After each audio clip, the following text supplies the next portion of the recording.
Aucun article n'est juste. Aucun ne retranscrit la personne que j'aimais et que j'ai perdue. CIST avec ces mots forts et émouvants qu'il lui a rendu hommage. Vers 4 h du matin ce mercredi 1er juin, Sam, le compagnon de Frédéric Leclerc, journaliste de BFM TV tué en Ukraine, a brisé le silence pour rendre justice à celui dont tout le monde parle, sans savoir vraiment qui il était. Celui qu'il aimait.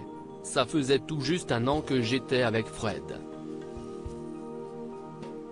On avait matché de suite, j'aimais son côté sensible, à l'écoute et engagé. On pouvait discuter de l'actu pendant des heures, son métier le passionnait malgré la précarité du statut de pigiste et les horaires de l'enfer qu'on lui imposait depuis des années, écrit le jeune homme. Dans son texte, Sam dresse le portrait d'un homme passionné qui n'avait pas peur de le dire. Il m'avait dit je t'aime au bout de quelques semaines, on avait dit fuck à la sobriété imposée et aux faux semblants des débuts de relation. Il raconte également les débuts de leur relation, mais aussi les difficultés auxquelles le couple, homosexuel, a dû faire face. Fred m'a connu avant mon coming out. Il a été la première personne à me genrer au masculin, à me rassurer, à m'aimer sans condition aucune. Il m'a toujours soutenu dans ma transition.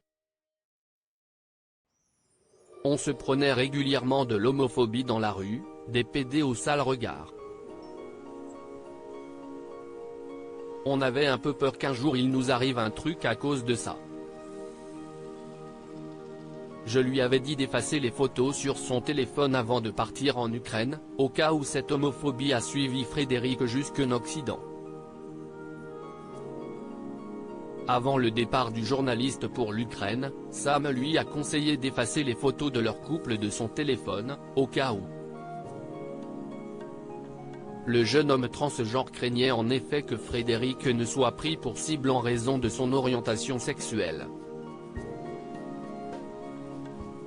Il l'a finalement été pour son métier.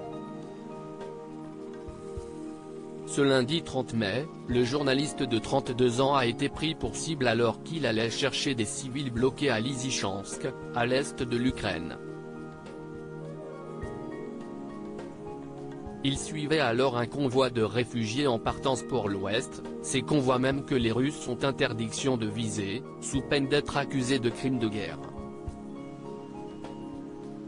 Il était aussi là quand ça n'allait pas, quand je ne pouvais plus de ce monde de brutes et que j'avais besoin de le serrer dans mes bras, poursuit Sam dans son message, avant de conclure, dévasté, Fred est mort hier et j'ai l'impression que le temps s'est suspendu. Quand il est parti en Ukraine, on se disait qu'1 mois sans se voir, c'était vraiment trop long. 1 mois, si est-il devenu le reste de ma vie. Frédéric Leclerc a en fait le 8e journaliste tué depuis le début du conflit russo-ukrainien. Sur le même sujet 2 commentaires inscription newsletter. Merci pour votre inscription.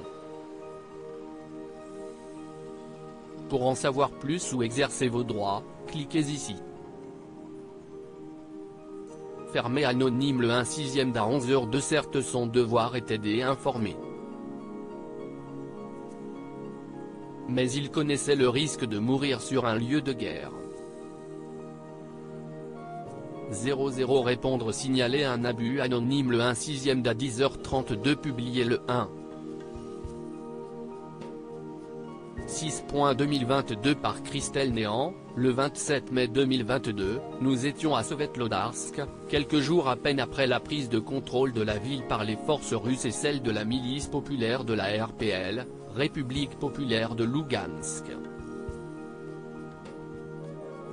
Les habitants nous ont raconté comment se sont passées les 8 années sous le joug de l'Ukraine, et les crimes, vols et viols, commis par les soldats ukrainiens contre la population civile.